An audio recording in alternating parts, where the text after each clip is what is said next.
इन दोस्तों, बिहार सिपाही भर्ती परीक्षा का अगला वीडियो में आप सभी का बहुत बहुत स्वागत है। आज का हमारा पहला क्वेश्चन जो कि 30 नंबर से स्टार्ट होगा वो है,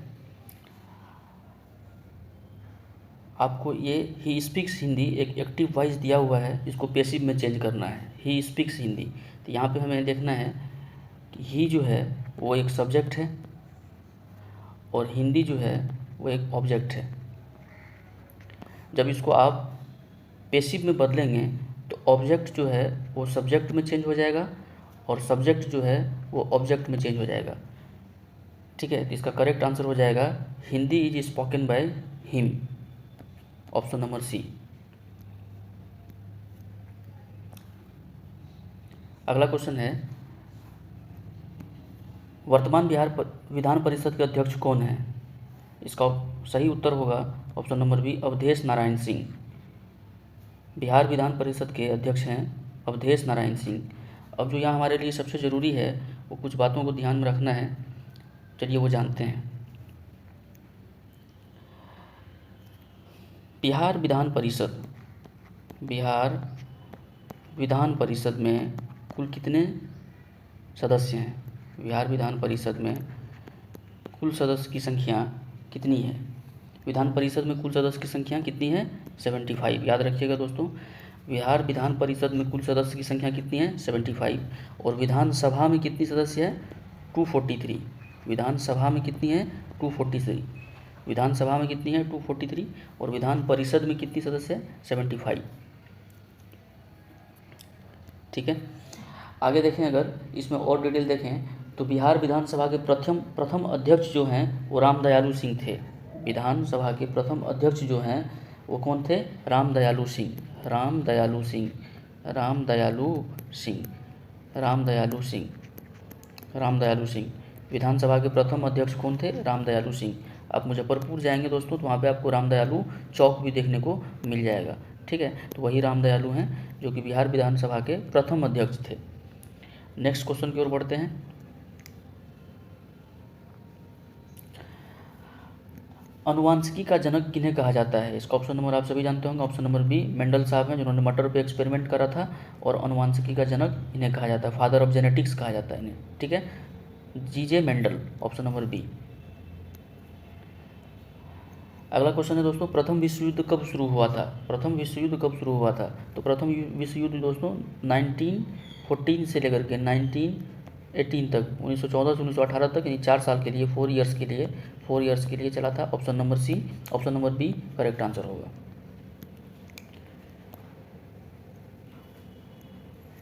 समुद्र का कुछ भी नहीं होता, मानो अपनी अबूझ भाषा में कहता रहता है, काले पद प्रतीक हैं। इसका ऑप्शन नंबर सही होगा दोस्तों डी, समाज का।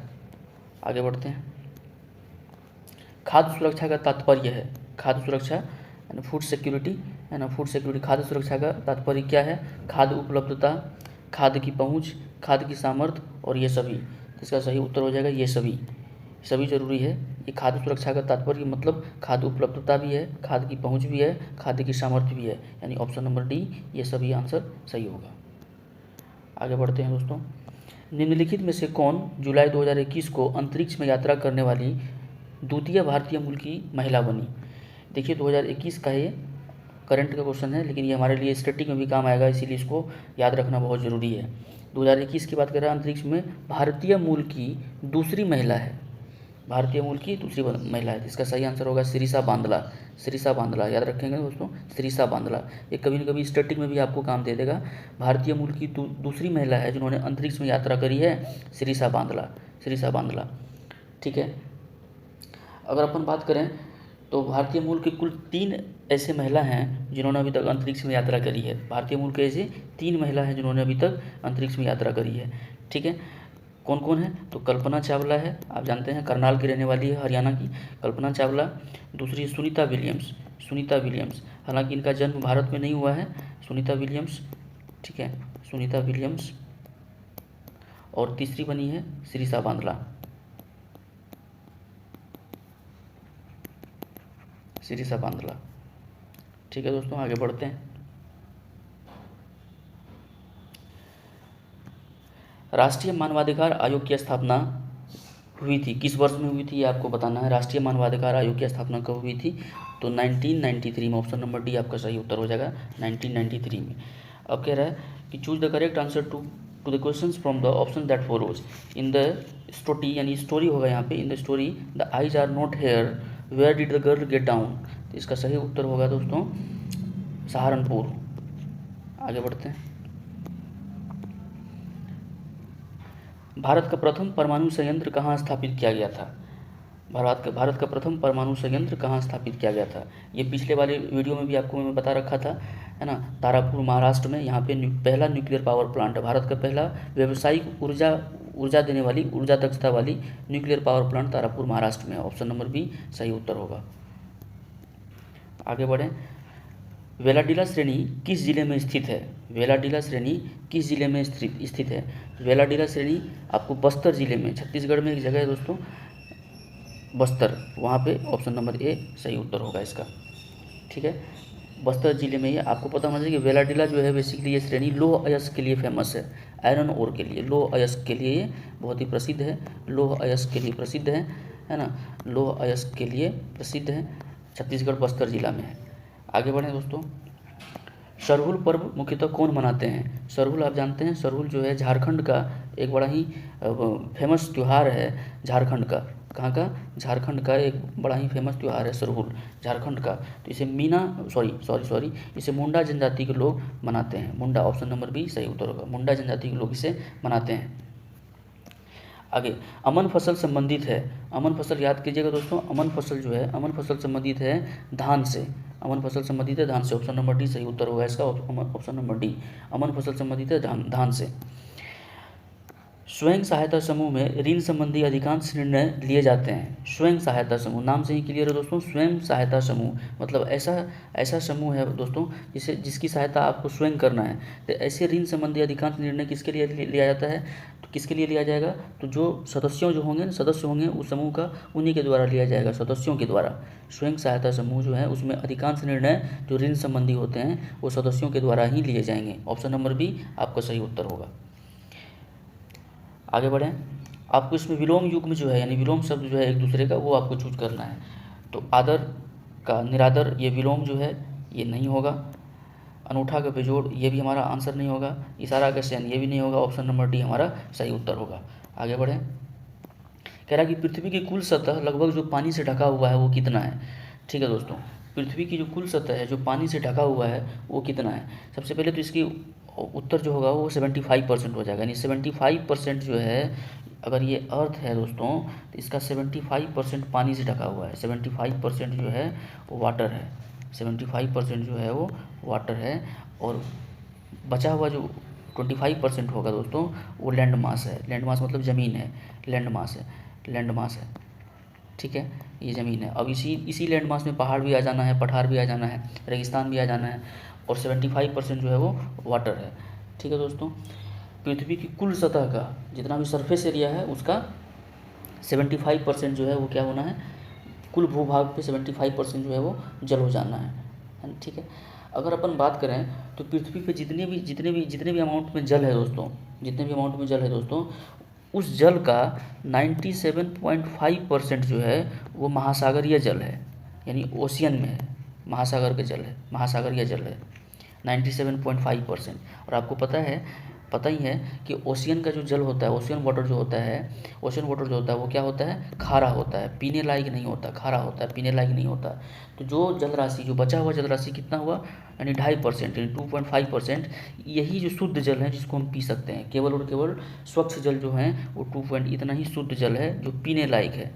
ठीक है, तो यहाँ से हमारे पास दो तरीके क्वेश्चन बनेंगे कि पृथ्वी की कुल सतह का कितने प्रतिशत पानी से ढका हुआ है? 75% पानी से ढका हुआ है। कुल पानी का कितना प्रतिशत ओशियन वाटर है? तो 97.5% वाटर है, ओशियन है, जो कि खारा है, पीने लायक नहीं है। या ऐसा भी पूछा जा सकता है कि टोटल वाटर बॉडी का, टोटल वाटर वॉल्यूम का, पानी की आयतन का कितने पीने योग्य पानी है? तो सिर्फ और सिर्फ 2.5%, यानी 2.5% स्वच्छ और शुद्ध जल है। ठीक है दोस्तों, आगे बढ़ें।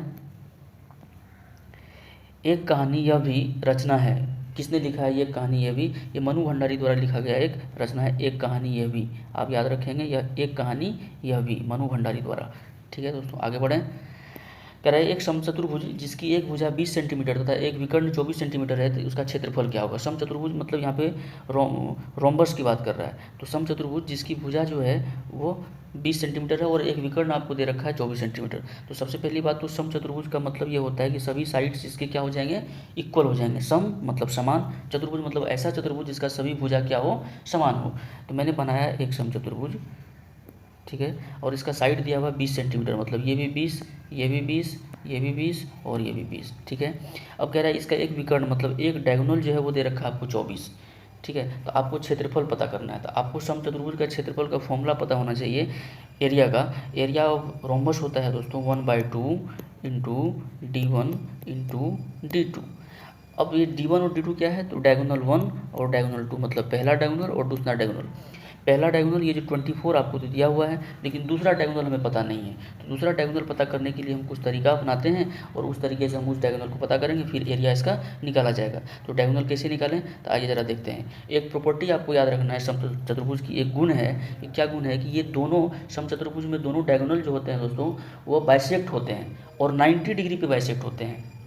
बाइसेक्ट मतलब दो बराबर भागों में बांटता है और जहाँ बांटता है वहाँ 90 डिग्री का कोण बनाता है। बस इतनी सी बात है, ये बात आप समझ गए, बात खत्म हो गया। ये है 20, ये है 20, ये भी 20 दे रखा है, ये भी 20 दे रखा है, ये दे रखा है 24, ये मान लो पहले से दे रखा है 24। ठीक है, और दूसरा डायगोनल मैंने अपने मन से खींच दिया। मैंने मान लिया ये डायगोनल की लेंथ कितनी है, जो ये वाली डायगोनल की लेंथ कितनी है ये हमें पता नहीं है, लेकिन हमें इतना पता है समचतुर्भुज जान के कि भाई साहब ये दोनों डायगोनल जहाँ इंटरसेक्ट करेंगे, जहाँ पे इंटरसेक्ट करेंगे मतलब वहाँ आपस में बाइसेक्ट करेगा, मतलब दो बराबर भाग में बांटेगा।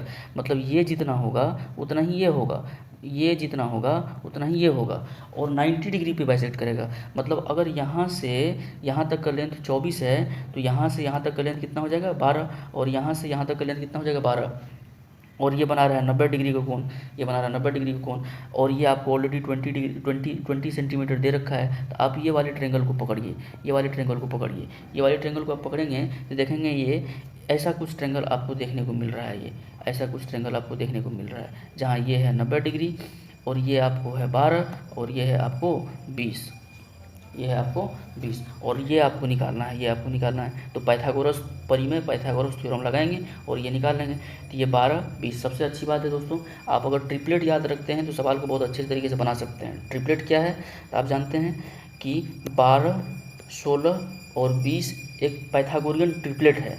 मतलब अगर किसी समचतुर्भुज का किसी राइट एंगल ट्रायंगल का बेस अगर 12 हो और परपेंडिकुलर अगर 16 हो तो हाइपोटेनस उसका 20 होगा, 12 16 20।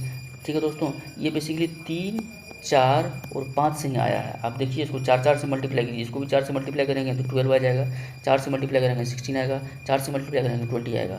इसका मतलब हम बिना निकाले हुए कह सकते हैं कि ये वाला जो आने वाला है वो 16 सेंटीमीटर आने वाला है। मतलब ये डायगोनल यहाँ से यहाँ तक 16 आया तो यहाँ से यहाँ तक कितना आएगा, 16 का डबल आएगा। मतलब ये टोटल आ जाएगा, टोटल डायगोनल का लेंथ आ जाएगा 32 सेंटीमीटर। कितना आ जाएगा 32 में 32 सेंटीमीटर। अब दोनों डायगोनल हमें मिल गया है तो एरिया निकालना है। तो एरिया कितना हो जाएगा, एरिया कितना हो जाएगा 1/2 इंटू D1 इंटू D2। एक डायगोनल हमें दिया हुआ है, एक डायगोनल दिया हुआ है कितना 24 और दूसरा डायगोनल हमने अभी निकाला कितना 32। इसको काटेंगे दोस्तों, ठीक है, 16 टाइम्स में कट गया, दोनों को मल्टीप्लाई करेंगे कितना आ जाएगा 384।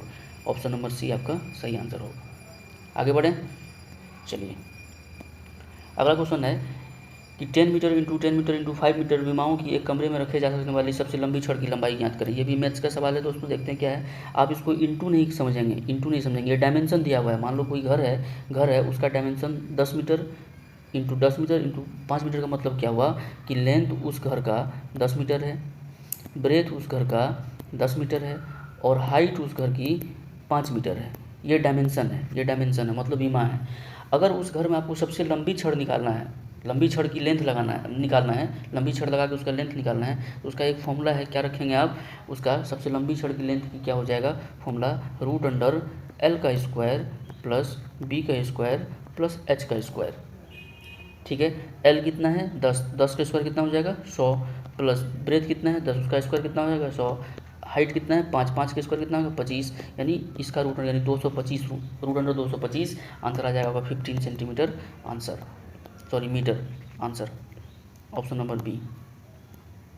आगे बढ़ते हैं दोस्तों, कह रहा है कौन भौतिक पूंजी का उदाहरण नहीं है, कौन भौतिक पूंजी का उदाहरण नहीं है। पहला है यंत्र व मशीनें, भवन, कच्चा माल या शिक्षा व प्रशिक्षण। तो इसका सही उत्तर होगा ऑप्शन नंबर डी, शिक्षा व प्रशिक्षण भौतिक पूंजी का उदाहरण नहीं है। आगे बढ़ते हैं दोस्तों, कह रहा असमतापी जंतु जिनका हृदय द्विकक्षीय होता है, बड़ा ही फेमस सवाल है, इसका सही उत्तर होगा शार्क, ऑप्शन नंबर ए, इसका सही उत्तर होगा शार्क, ऑप्शन नंबर ए। आगे बढ़ते हैं, क्रियाबल एवं प्रतिक्रिया बल हमेशा लगते हैं, क्रियाबल और प्रतिक्रिया बल हमेशा लगते हैं। क्रियाबल मतलब एक्शन और प्रतिक्रिया बल मतलब रिएक्शन हमेशा लगते हैं। कैसे लगते हैं आपको पढ़ना है, वस्तु ही एक ही वस्तु पर एक ही दिशा में नहीं, एक ही वस्तु पर एक विपरीत दिशाओं में नहीं, अलग अलग वस्तुओं पर एक ही दिशाओं में नहीं, अलग अलग वस्तुओं पर और विपरीत दिशाओं में, हाँ ये सही है। एक्शन रिएक्शन जो होता है दोस्तों, एक्शन रिएक्शन जो होता है वो अपोजिट इन पेयर होता है। एक्शन रिएक्शन जो दोस्तों होता है वो अपोजिट इन पेयर होता है। अपोजिट इन पेयर का मैंने कहने का मतलब opposite in pair, opposite in pair का मतलब अलग अलग वस्तुओं पे और अपोजिट डायरेक्शन में लगता है, अलग अलग वस्तुओं पे अपोजिट डायरेक्शन में लगता है। इसीलिए आप इस बात को रखेंगे कि action and reaction are opposite in pair, अलग अलग वस्तुओं पे विपरीत दिशाओं में वो लगता है। आगे बढ़ते हैं दोस्तों, कह रहा है निम्न में से किस क्षेत्र में मौसमी बेरोजगारी की समस्या होती है। मौसमी बेरोजगारी मतलब जो बेरोजगारी कभी कभी आती है, अकॉर्डिंग टू सीजन आती है, किस क्षेत्र में आती है, कृषि में, उद्योग में, सेवा क्षेत्र में या निर्यात क्षेत्र में। इसका सही उत्तर होगा दोस्तों कृषि क्षेत्र में। कृषि क्षेत्र में मौसमी, ये हमें लग रहा है कि सभी आप समझ रहे होंगे कि मौसमी बेरोजगारी मतलब धान रोप दिया उसके बाद बैठ के ताश खेल रहे हैं भाई साहब, है ना, कोई काम ही नहीं करने को। तो कृषि क्षेत्र में मौसमी बेरोजगारी देखने को सबसे ज़्यादा मिलती है। आगे बढ़ते हैं, निम्नलिखित में से किसका बीज प्रोटीन एवं वसा का प्रचुर स्रोत है। प्रोटीन आप समझ ही गए होंगे, सोयाबीन प्रोटीन का एक प्रचुर सोर्स है ना, सोयाबीन इसका सही उत्तर होगा। आगे बढ़े दोस्तों, कह रहा है कि राष्ट्रपति को महाभियोग की प्रक्रिया से कौन अपदस्थ कर सकता है। अब ये क्वेश्चन सही है दोस्तों, बार बार आपको देखने को मिलेगा ये क्वेश्चन। सबसे पहले महाभियोग की प्रक्रिया हमारे संविधान में किस अनुच्छेद में वर्णित है, तो अनुच्छेद 61, अनुच्छेद 61 में महाभियोग की प्रक्रिया के बारे में बताया गया है, जो कि राष्ट्रपति पे महाभियोग लगाना है।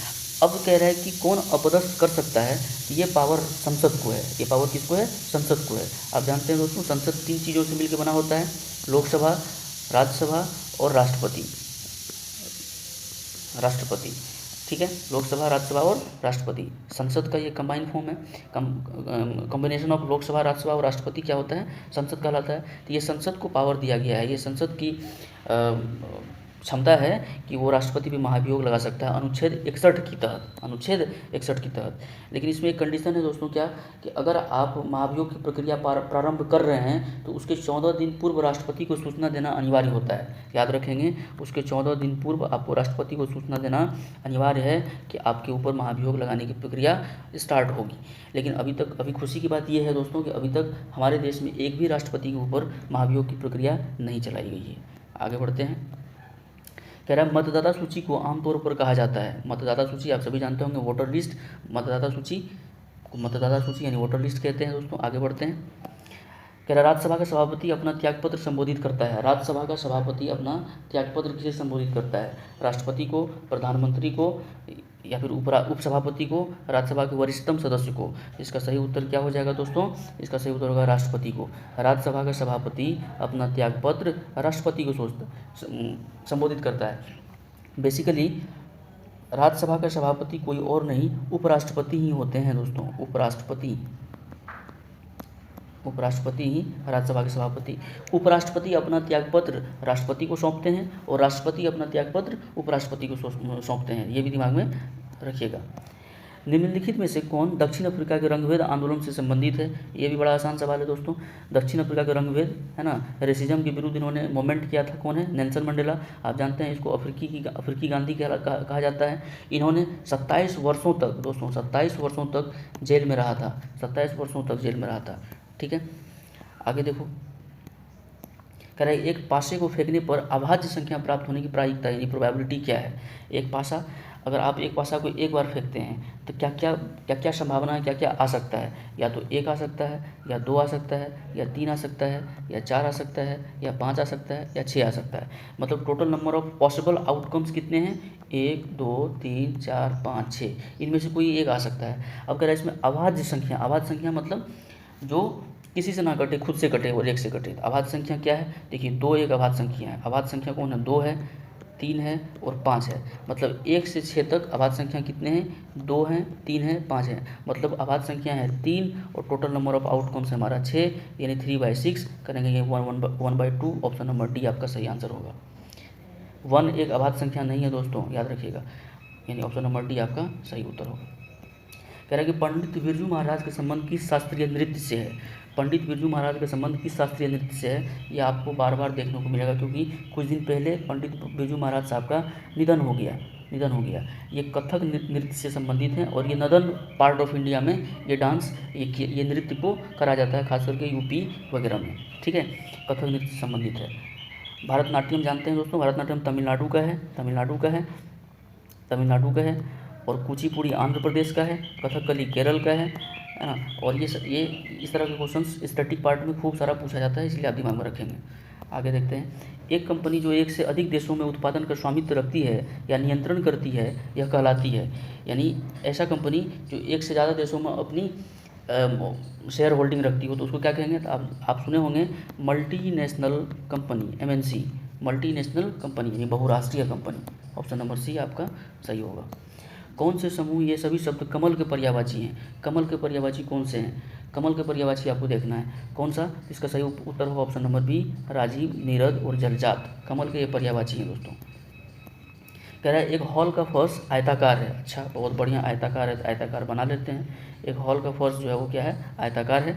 इसकी लंबाई 45 मीटर है, बहुत शानदार भाई साहब, 45 मीटर लंबाई है और चौड़ाई दे रखा है 36 मीटर, बहुत बढ़िया। कह रहा है हॉल के फर्श को ढकने के लिए 6 मीटर × 5 मीटर आकार के कितने कारपेट की आवश्यकता है। 6 मीटर और 5 मीटर मतलब एक कारपेट हमें बिछाना है, मान लो इस पर ऐसे करके कारपेट बिछाना है, ऐसे करके कारपेट बिछाना है ना। और ये जो कारपेट है, ये कारपेट का लेंथ है 6 मीटर और इसका ब्रेथ है 5 मीटर। आप क्या करें ना, तो अगर मैं पूछूं आपसे कि कारपेट की एरिया कितनी है तो कहोगे 30 मीटर स्क्वायर, और कहेंगे कि हॉल का एरिया कितना है तो कहोगे 45 × 36। तो आपको टोटल नंबर ऑफ कारपेट निकालना है, तो क्या करना है, कुछ नहीं करना है आपको, 45 × 36 कारपेट के एरिया को डिवाइड कर देना है, सॉरी फर्श का एरिया, और आपको डिवाइड कर देना है कारपेट के एरिया कितना, 6 × 5, इसको करेंगे 6, इसको करेंगे 9, और ऑप्शन नंबर सी आपका सही आंसर हो जाएगा। आगे बढ़ते हैं दोस्तों। कह रहा है दाल का बहुवचन क्या है। दाल का बहुवचन क्या, दालों थोड़ी ना होगा, दाल समूह अनेक दाल। ऑप्शन नंबर डी आप सही इसको करेंगे, ऑप्शन नंबर डी दालें। आगे बढ़ते हैं दोस्तों। कह रहा है देशों के बीच विकास की तुलना करने हेतु उपयोगी मापक है। आप अगर किसी दूसरे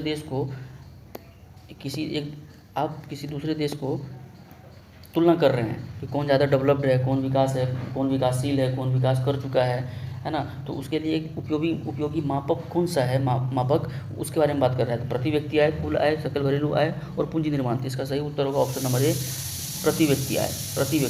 पर कैपिटा इनकम दोस्तों, पर कैपिटा इनकम एक बहुत ही सही मापक है, ये बहुत ही उपयोगी मापक है, जिससे हम एक दूसरे देश से तुलना कर सकते हैं कि कौन देश ज़्यादा डेवलप्ड है। ठीक है, आगे बढ़ें। हड़प्पा के किस स्थल में जलाशय के प्रमाण मिले हैं। हड़प्पा के किस स्थल में जलाशय के प्रमाण मिले हैं। हड़प्पा आप जानते हैं, हड़प्पा क्या है, एक साइट है सिंधु घाटी सभ्यता का, और उसमें जलाशय का प्रमाण कहाँ मिले हैं वो आपको बताना है। हड़प्पा में, लोथल में, धोलावीरा में या मोहनजोदाड़ो में। तो आपका ये सही उत्तर होगा धोलावीरा, सही उत्तर होगा Dholavira, option number B Dholavira. आप जानते हैं दोस्तों, धोलावीरा जल प्रबंधन के लिए बड़ा ही फेमस था, यानी यहाँ पे धोलावीरा में उत्तम जल प्रबंधन का साक्ष्य मिला है। उत्तम जल प्रबंधन का साक्ष्य मिला कहाँ पे, धोलावीरा में। धोलावीरा कैसे याद रखेंगे, तो धोनावीरा आप समझो इसको आप तोड़ मरोड़ कैसे रखो, धोना। तो धोते किसको हैं, किससे धोते हैं भाई, लाठी उठी से नहीं, यहाँ पानी की बात कर रहा हूँ, तो पानी से धोते हैं हाथ। तो धोनावीरा मतलब पानी की उत्तम व्यवस्था कहाँ पे थी, धोलावीरा में। ठीक है दोस्तों। अब जानते हैं कि महान स्नानागार कहाँ से मिला है, मोहनजोदड़ो से मिला है। महान स्नानागार मतलब विशाल स्नानागार, मतलब यहाँ पे स्नानागार मिला है कहाँ पे, मोहनजोदड़ो में। ठीक है। धोलावीरा की एक और खासियत है दोस्तों, धोलावीरा की एक और खासियत क्या है कि पूरा इंडस वैली सिविलाइजेशन का, सिंधु घाटी सभ्यता का एक ये धोलावीरा एक ऐसा साइट है जो कि त्रिस्तरीय दीवार के निर्माण का प्रमाण मिलता है यहाँ से।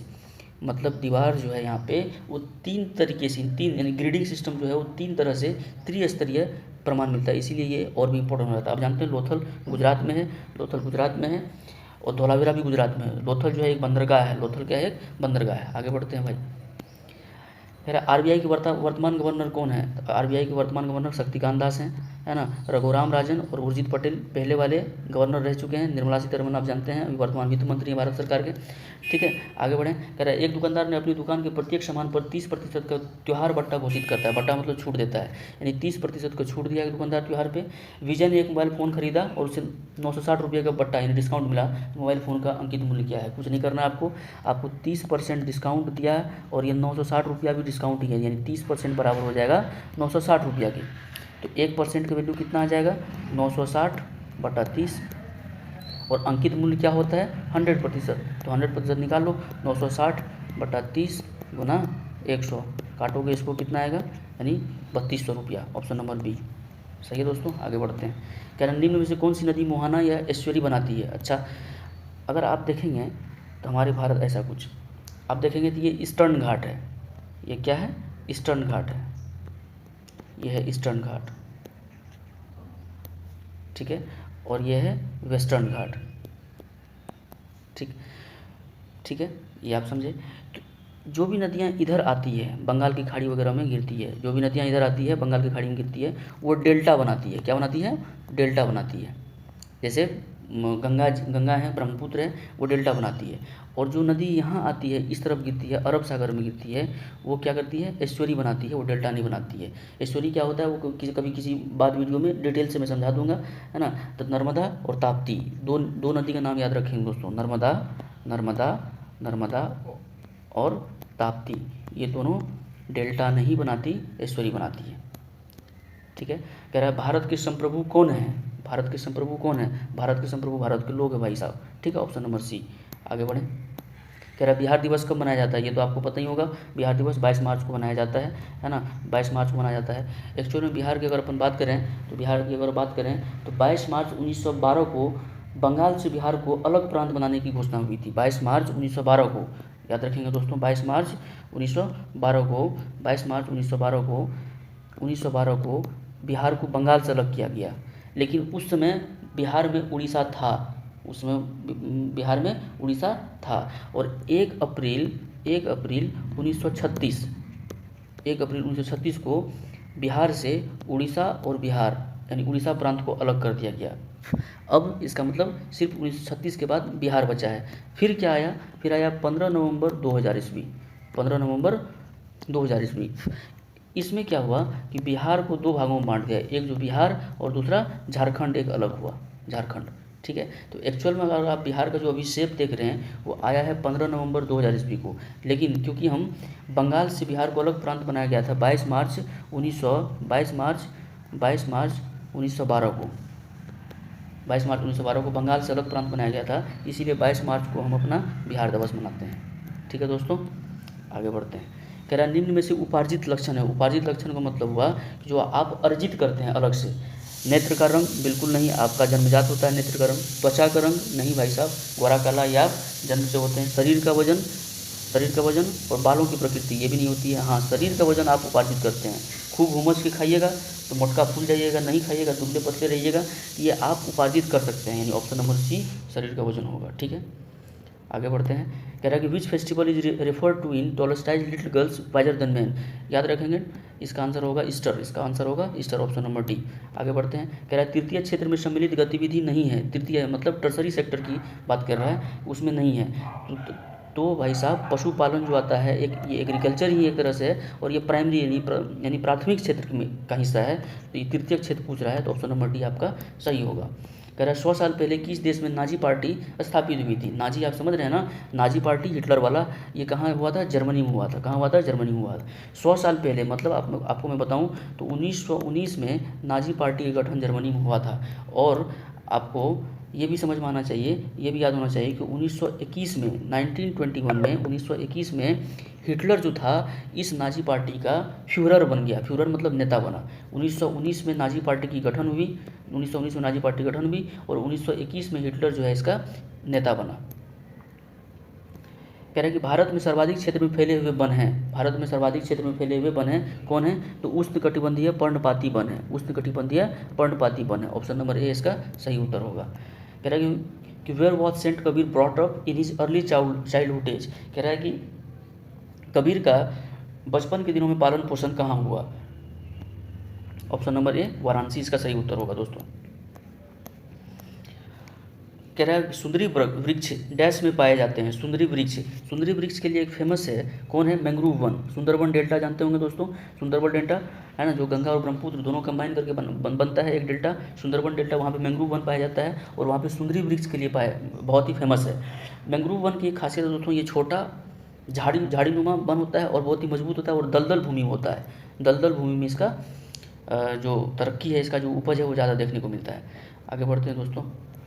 कहता है बादल या कोहरा किस कोलाइडी निकाय का उदाहरण है। बादल या कोहरा जो है वो किस कोलाइडी निकाय का उदाहरण है, तो लिक्विड और गैस का जो कंबाइन है वो होता है बादल और कोहरा। आप याद रखेंगे, द्रव्य और गैस का मिश्रण बादल या कोहरा होता है। ऑप्शन नंबर सी आपका सही उत्तर होगा। कह रहा है संज्ञा शब्द जहर में इरा प्रत्यय जोड़ने से, प्रत्यय मतलब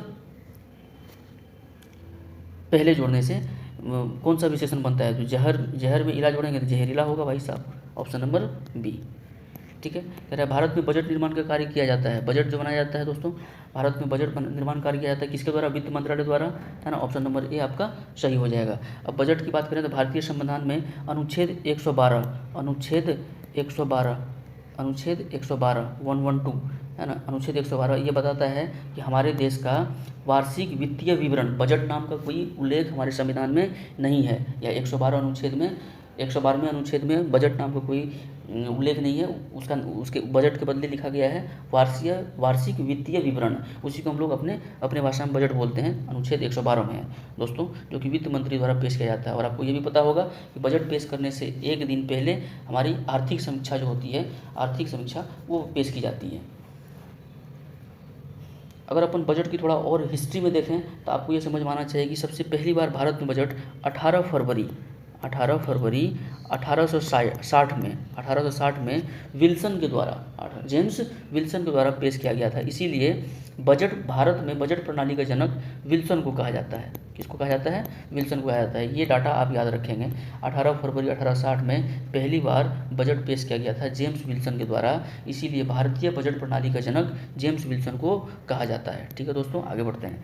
कह रहा है कि अक्षय नवीकरणीय ऊर्जा के स्रोत का उदाहरण है। नवीकरणीय मतलब रिन्यूएबल सोर्सेज, जिसको आप बार बार यूज कर सकते हैं, है ना, बार बार यूज कर सकते हैं, जो खत्म होने वाला नहीं है। कोयला बिल्कुल नहीं हो सकता, पेट्रोलियम बिल्कुल नहीं, प्राकृतिक गैस ये भी नहीं।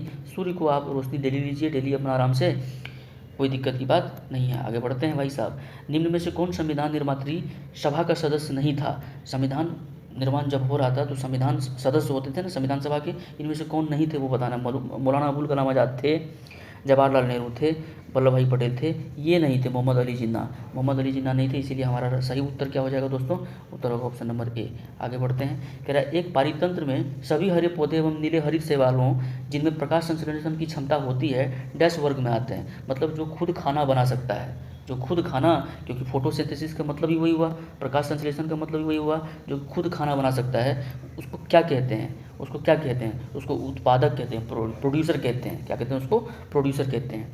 ठीक है दोस्तों, उसको क्या कहते हैं, प्रोड्यूसर कहते हैं।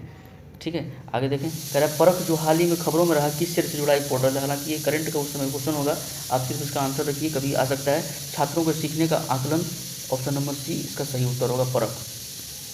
आगे देखते हैं। कह रहा है जापान एक विकसित धनवान देश बना, कैसे बना, वो आपको दिया हुआ ऑप्शन। मानव संसाधनों में निवेश करके, प्राकृतिक संसाधनों के उपयोग द्वारा, कृषि गतिविधियों के विकास द्वारा, आधुनिक तकनीकी की आयतों के द्वारा। तो इसका सही उत्तर होगा मानव संसाधन यानी ह्यूमन रिसोर्सेज को डेवलप्ड किया उन्होंने और विकसित देश बन गया। ह्यूमन रिसोर्सेज का डेवलपमेंट बहुत ज़रूरी है दोस्तों एक विकसित देश के लिए। उन्होंने क्या किया, मानव संसाधनों पर जोर दिया और उस पर निवेश किया और इससे वो एक विकसित देश बना। और आपको पता है दोस्तों जापान में नेचुरल कैलामिटीज़ यूं ही आते ही रहते हैं, भूकंप, सुनामी, ये सब आता ही रहता है। उसके बावजूद, और आप जानते हैं नागासाकी और हिरोशिमा में 1945 में उन्होंने परमाणु बम भी झेल रखा है जापान, उसके बावजूद भी इतने विकसित और धनवान देश है, काबिल तारीफ है भाई साहब। नेक्स्ट क्वेश्चन की ओर चलते हैं। कह रहे हैं जितेंद्र शब्द का सही संधि विच्छेद क्या है। जितेंद्र सभी जानते हैं, जित जोड़ इंद्रिय, जित जोड़ इंद्रिय, जितेंद्र ऑप्शन नंबर ए सही उत्तर होगा। आगे बढ़ते हैं। कह रहा है मृदा अपरदन को रोका जा सकता है, मतलब सॉइल इरोजन को। सॉइल इरोजन को आप कैसे रोक सकते हैं ये आपको बताना है। सॉइल इरोजन को आप कैसे रोक सकते हैं ये आपको बताना है दोस्तों। वनारोपण द्वारा, ये तो बिल्कुल नहीं होगा। उर्वरक का अत्यधिक उपयोग नहीं, अतिचारण ऑप्शन होगा ऑप्शन नंबर ए। आप पेड़ लगाइए, जंगल लगाइए, वन का कटाव कम कीजिए, मृदा अपरदन यानी सॉइल इरोजन कम होगा। आगे बढ़ते हैं दोस्तों। कह रहा है भारत के निहाल शरीर का संबंध निम्नलिखित में से किस खेल से है। निहाल शरण, निहाल नहीं बोले हैं भाई साहब, इसको याद करने का तरीका है कि शतरंज खेल के निहाल कर देबो का, तो शतरंज से संबंधित है भाई साहब निहाल। आगे बढ़ते हैं भैया। कह रहा है इस्पात तथा लोहे को जंग से सुरक्षित रखने के लिए उन पर यसद लेपन की प्रक्रिया में एक पतली परत निम्न की है। पतली परत, अब देखिए कह रहा है इस्पात यानी स्टील और आयरन में आपको जंग से बचाना है, तो जंग से बचाने के लिए एक प्रोसेस किया जाता है, उस प्रोसेस का नाम है गैल्वनाइजेशन। गैल्वनाइजेशन। और इसमें एक पतली लेयर, एक थिन लेयर चढ़ाया जाता है किस पे, स्टील और आयरन पे। वो किसका होता है, जिंक का।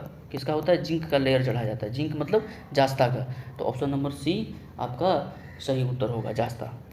प्रोसेस भी याद रखिएगा दोस्तों, गैल्वनाइजेशन प्रोसेस है। कह रहा है कि Saint Ravidas was a dash by profession.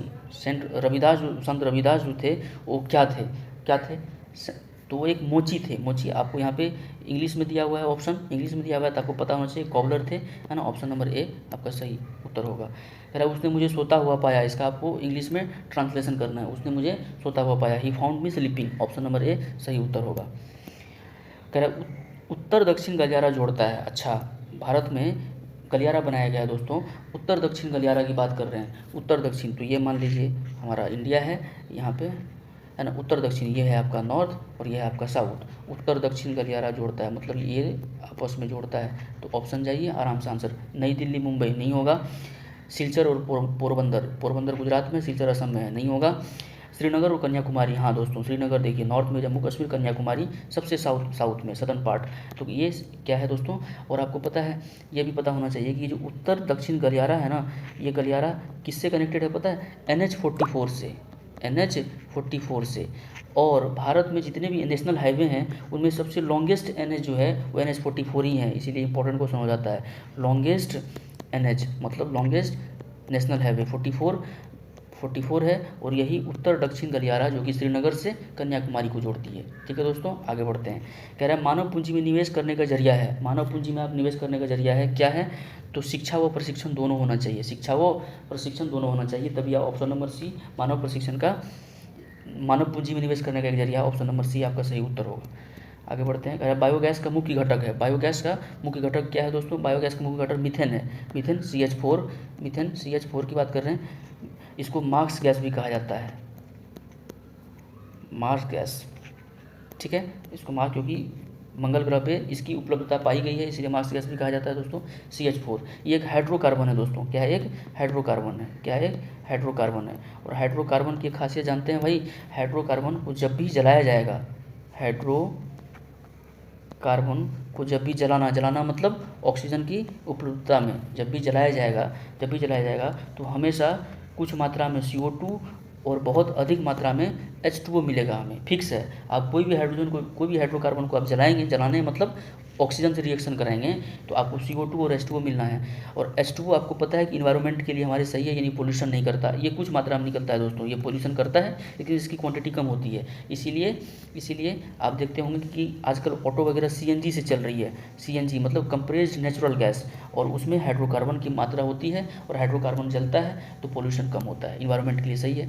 आगे बढ़ते हैं दोस्तों। कह रहा है भारत में लौटते मानसून की ऋतु की अवधि है। तो आप पता है कि लौटते मानसून जो है बेसिकली ठंडे के टाइम में होती है, तो अक्टूबर या नवंबर, अक्टूबर से नवंबर तक ऑप्शन नंबर डी इसका सही उत्तर होगा। ठीक है, कह रहा 1917 में देश की पहली जूट मिल कहाँ स्थापित की गई थी। बहुत बढ़िया भाई साहब, तो पहली जूट मिल कहाँ स्थापित की गई थी, तो कलकत्ता में की गई थी 1917 में। ठीक है दोस्तों, 1917 में पहली जूट मिल कलकत्ता में स्थापित की गई थी। ठीक है, अच्छा अगर मैं आपसे पूछूं कि जूट की उत्पादन सबसे ज़्यादा कहाँ पे होता है इंडिया में, तो वेस्ट बंगाल में होता है। कहाँ पे होता है, वेस्ट बंगाल में जूट की उत्पादन सबसे ज़्यादा होती है।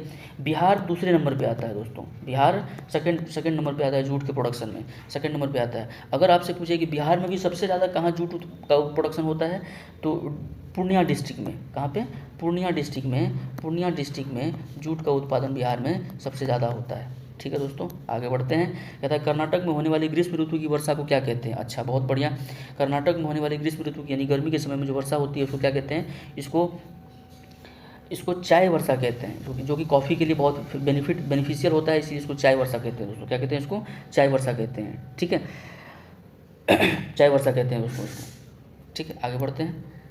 कह रहा है सविनय अवज्ञा आंदोलन कब और किस यात्रा से शुरू हुआ। अच्छा देखिए, सविनय अवज्ञा आंदोलन कब और किस यात्रा से शुरू हुआ। सबसे पहली बात तो सविनय अवज्ञा आंदोलन दांडी से शुरू हुआ। किस यात्रा से शुरू हुआ था, दांडी मार्च। आप जानते हैं कि दांडी मार्च जब कंप्लीट हुआ उसके बाद सविनय अवज्ञा आंदोलन महात्मा गांधी द्वारा चलाया गया था। कब, तो 1930 में। आप कुछ डेट मैं बता रहा हूँ आपको, वो डेट आप याद रखेंगे दोस्तों, कुछ डेट याद रखेंगे। क्या याद रखेंगे कि 12 मार्च, क्या याद रखेंगे दोस्तों, 12 मार्च से 6 अप्रैल 1930 तक, 6 अप्रैल 1930 याद रखेंगे दोस्तों। 12 मार्च से 6 अप्रैल 1930 तक दांडी मार्च चला था। ठीक है, और कभी कभी ये सवाल पूछता है दोस्तों कि दांडी मार्च में टोटल कितने लोग सम्मिलित थे, तो आप याद रखेंगे 78 + 1। 78 + 1 मतलब 78 जो है 78 जो है सहयोगी थे और एक गांधी जी खुद थे, एक गांधी जी स्वयं थे। ठीक है, एक गांधी जी थे, है ना। इतने मेंबर्स थे जो कि दांडी मार्च में बेसिकली नमक तोड़ने का एक सत्याग्रह था। उसके बाद फिर 5 मार्च और आप ये याद रखेंगे 5 मार्च 1931 को गांधी इरविन समझौता हुआ, और इसके तहत सविनय अवज्ञा आंदोलन को क्या किया, वापस ले लिया गया। गांधी इरविन पैक्ट साइन हुआ, समझौता हुआ। और आप ये भी दिमाग में रखिएगा कि 23 मार्च 1931 को ही भगत सिंह को फांसी दे दी गई थी। कुछ डाटा है, कुछ पॉइंट्स हैं, ये आपको दिमाग में रखना है। आगे बढ़ते हैं। कह रहा लेनिन का उत्तराधिकारी कौन था। लेनिन का उत्तराधिकारी कौन था दोस्तों, स्टालिन था। लेनिन और स्टालिन था। लेनिन का उत्तराधिकारी कौन था, स्टालिन था भाई साहब। ठीक है, आगे बढ़ते हैं। कह रहा निम्न में से किस श्रेणी में भारत आता है, विकसित देश, गरीब देश तो बिल्कुल नहीं है भाई साहब, विकसित देश भी नहीं है, अत्यधिक विकसित ये तो सोच ही नहीं सकते हैं, विकासशील देश बोलिए। आंसर नंबर ऑप्शन हो जाएगा सी, आंसर ये बन जाएगा। तो ये हमारा 2022 का 27/2/2022 का सेट आज कंप्लीट हुआ। इसका कुछ क्वेश्चन हमने पिछले वाली वीडियो में करा रखा है, दोनों को देखिए आपको बहुत फ़ायदा मिलने वाला है इससे, और आपका सिलेक्शन पक्का होगा। आप हमारे इस चैनल पर बने रहिएगा। लाइक, शेयर, सब्सक्राइब और कमेंट तो ज़रूर करिए। अगर मैथ्स का कोई सेपरेट वीडियो चाहते हैं, कोई सेपरेट चैप्टर के लिए, तो उसमें आप हमें ज़रूर बताएँ। सेपरेट तरीके के अगर आप अच्छे और डिटेल से जानना चाहते हैं मैथ्स को, ज्योमेट्री हो या कुछ भी हो, तो आप ज़रूर हमें बताएं। या एसएससी के बारे में अगर आप कहेंगे वीडियो तो वो बनाऊंगा, सभी कुछ होगा। आप सिर्फ लाइक, शेयर, सब्सक्राइब और कमेंट करना ना भूलें। बहुत बहुत धन्यवाद आप सभी का। आपकी तैयारी बहुत मस्त से चल रही होगी और आप ऐसे यूँ ही मन लगा के पढ़ते रहें। Thank you very much.